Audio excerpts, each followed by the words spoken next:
فرمایا کہ مسلمان وہ ہے من سلم المسلمون من لسانہ و یدہ، کہ جس کے ہاتھ سے اور اس کی زبان سے دوسرا مسلمان محفوظ رہ جائے، اصل مسلمان یہ ہے۔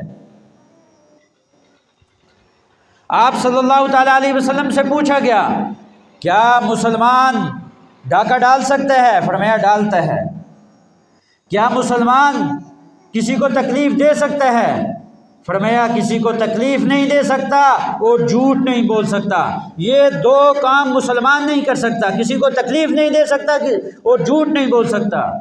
اب یہ دونوں چیزیں آج ہمارے معاشرے اور ہماری سوسائٹی کے اندر کتنی پائی جا رہی ہیں، ہر شخص بخوبی جانتا ہے۔ ہر بات پر جھوٹ، اور جھوٹ کو مذاق کا نام دیا جاتا ہے۔ میں تو مذاق کر رہا تھا، اب مذاق اور جھوٹ کے اندر فرق بھی نہیں رہا۔ کیا ہماری زبان اور ہمارے ہاتھوں سے دوسرے مسلمان محفوظ ہیں؟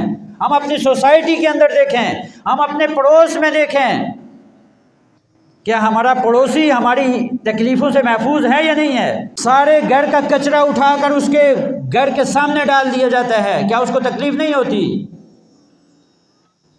ہمارے باورچی خانے کا پانی اس کے سامنے، گھر کے سامنے سے گزر رہا ہوتا ہے، کیا اس کو تکلیف نہیں ہوتی؟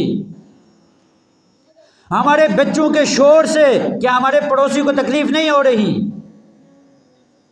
ہمارے گھر کے اندر شادی لگی ہے، گانا بج رہا ہے اور ہم یہ نہیں سوچ رہے کہ شاید ہمارے پڑوس پر کوئی بیمار مریض پڑا ہو۔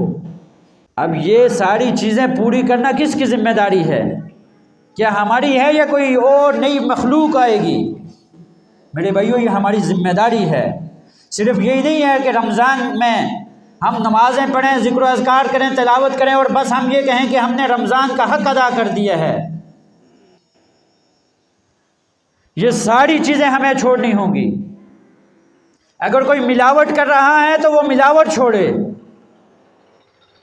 اگر کوئی اپنی تجارت کے اندر دھوکہ کر رہا ہے تو دھوکہ چھوڑے، جھوٹ بول کر اپنے مال فروخت کیا جا رہا ہے تو اس جھوٹ کو چھوڑے۔